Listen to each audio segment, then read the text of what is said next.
The Mature Simmer here. So I wanted to share the latest Farming Simulator 22 news that came out today. They're talking to us about AI workers, and looking this over, this looks incredible. Definitely more than just simply hitting the H key and throwing a helper in once things are on the field. So let's kind of go through this. About the AI worker in Farming Simulator 22. Need a helping hand on your farm? If your friends are currently not available to join you for a crossplay session in Farming Simulator 22, you might want to hire a worker. So again, just in those words right there, we're getting some indication that there's a lot more to the AI worker here, because they're suggesting it can replace your friends, which obviously have real intelligence instead of just artificial intelligence, but it's a lot more involved than what the helper was doing before. Since we showed you a screenshot a couple of months ago, you were asking about this ominous AI worker screen. Indeed, we were holding back the information since we were working on this feature until the last minute. Here's a little preview now. Meet the semi-autonomous worker. So we see a John Deere tractor here moving along the road. Not really anything AI specific that we can see. Via the new AI worker screen, you manage all your workers. It's not just clicking a button anymore to let them overtake the task, which is the H key that I was talking about on a PC. You're currently doing yourself. You still can let a worker overtake your current action, like cultivating, though. There's more to it now. How does it work? On the AI worker screen, click on any vehicle machine and select Create Job. This allows you to select one of the following actions for your worker to carry out. Wherever you want to send him, you either choose a specific unloading station or set down a marker on the map. Go to, drive a machine vehicle to a specific destination. So that sounds very similar to auto drive and or course play at a very basic level. Field work, carry out a task associated with the machine at the target location. Again, we're getting very close to some type of course play functionality to some degree. It's just a question of how elaborate it's going to be. Deliver crops to the selected unloading station, can be looped, so we can do repetitive actions. And load and deliver, load goods at one station and deliver it to the next, also can be looped. If you select looping, the workers will continuously repeat the task as long as there is something to do.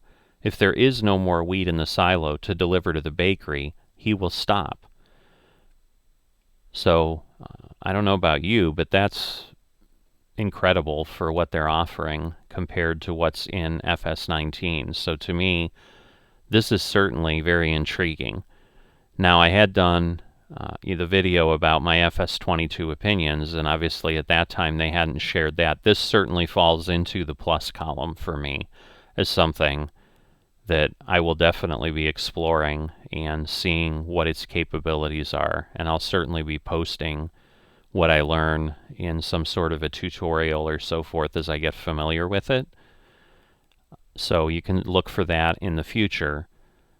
The challenge is, however, since a lot of my focus in Farming Simulator is in the FSN multiplayer community, which is all about not using helpers and AI workers and working with each other, I won't be able to use it there in the majority of my Let's Plays, but I'll certainly be able to explore it on the single player side. So, improving over time. We will continuously optimize the AI worker in the future, as the complex system does not only need to take into account the various new gameplay features of Farming Simulator 22, but the extensive modability of our game too. We'll do our best to improve the feature, and we're already awaiting your feedback. So again, this is really, really awesome news, really welcome news from the standpoint they're going to add features to it, which once again may create overlap where auto drive and course play will be less necessary, which will be great in the beginning when those particular mods likely aren't going to be available on launch day. So we'll have something in-game to cover that gap, and perhaps as they improve it, it may equal or perhaps even surpass those capabilities that we've seen in those mods.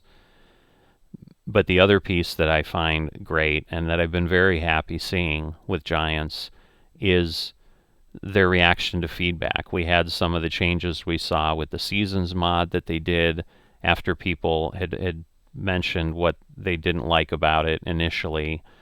So they're clearly working and listening to the feedback of the community, which is great to see in a developer.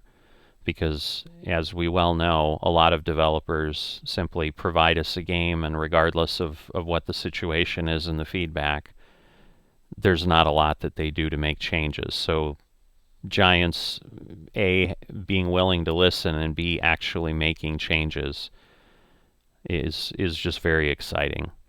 So that's the news for FS22 now, and kind of my feeling on it, but I hope you're as excited as I am, and can't wait to take a look at it in about 6 days. Talk to you next time.